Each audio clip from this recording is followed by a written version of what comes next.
Alam nyo na kung bakit tayo nandito lahat. Nandito tayo sa harap mismo ng ating batasang pambansa. So tayo ay nandito para sa ating ipahayag yung ating mapayapang protesta sa ginagawa ng ating mga representante, mga taong binoto natin para i-represent tayo, para maging leaders natin. Pero anong ginawa nila? Pasok na lang po kayo dyan. Alam nyo na, nilapastangan tayo, nilustay nila yung pera ng taong bayan, ginamit sa sarili nila. Kaya hindi sila karapat-dapat. Anyway, umpisa pa lang tayo ngayong araw na ito. 3 araw po tayo dito. So, magkasakasama tayo dito. Bukas, Jack, mas marami tayo. At gagawa tayo ng mga bagay para talagang pilitin natin sila na panagutin itong mga kongresista na ito na nagkasala sa ating bayan. So muli, maraming salamat sa inyo. Hindi ko na patatagalin dahil bukas na uli ako magsasalita. Ito ay paunang salita lamang. Inihikayat ko lahat na makisama sa atin, yung mga kasamahan natin, mga kaibigan, mga kamag-anak, kaopisina, katrabaho, ikayat natin sumama sila sa atin para mas marami tayo. Hindi tayo alis dito ngayong gabi. 3 araw tayo dito. So muli, maraming salamat sa inyo lahat. Mabuhay ang Pilipino. Thank you.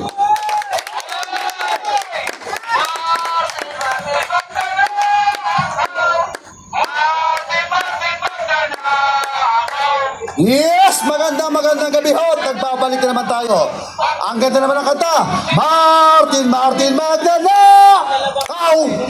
Alam niyo mga kababayan, at bakit ho tayo nandito?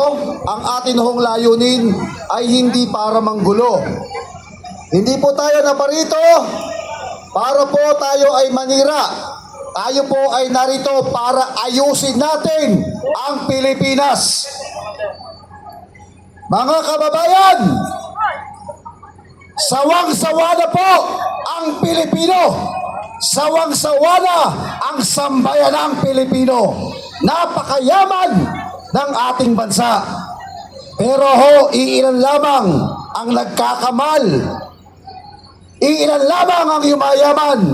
Kaya tignan po ninyo, ngayon lang kayo makakakita ng buhaya na naka-aircon pa. Kaya ho, itong ginagawa po natin ito ay hindi po para sa atin, kung hindi sa ating mga kabataan. Sawa na ba kayo sa korupsyon? Hindi ko marinig. Sawa na ba kayo sa korupsyon? Eh kung sawa na kayo, magtawag na kayo ng inyong kamag-anak.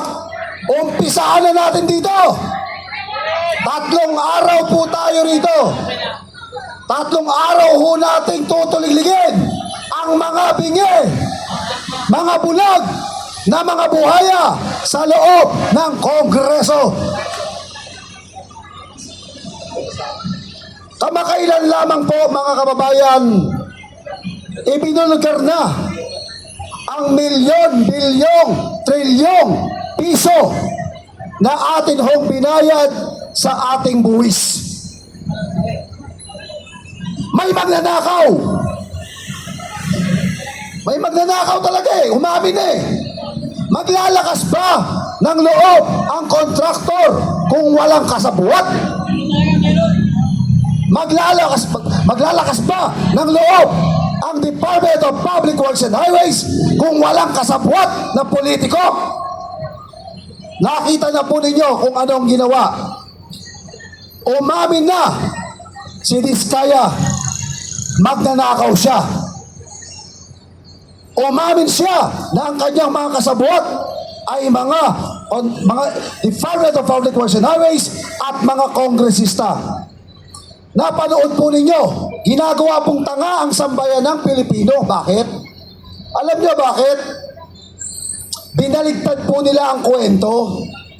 Ang kwento, mga kababayan, yung taga-Department of Public Works and Highways na kung saan umamin lamang ng dalawang senador na pagkakatiwalaan na to at ipapasok na natin ito sa WPP, Witness Protection Program. At sino ho yung nasa WPP? Walang iba po kung hindi ho Secretary Boying Rimulya. Yung nagbanggit ho ng kasangkot ang DPWH at kasangkot ho ang napakaraming kongresista, sinungaling ka! Anong sabi ng Kongreso? Walang kredibilidad to. Sinang-ayunan po yan nung isang senador na uto-uto, ay uto-uto, Soto. Saan ka makakakita na wala na ng kredibilidad mula ho nang nagpalit ng liderato ang Senado? Magpapauto pa ba tayo?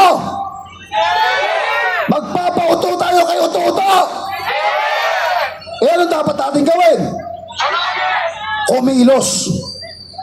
At itong ginagawa po natin ito, pagkilos, ay legal. Hindi po ito illegal.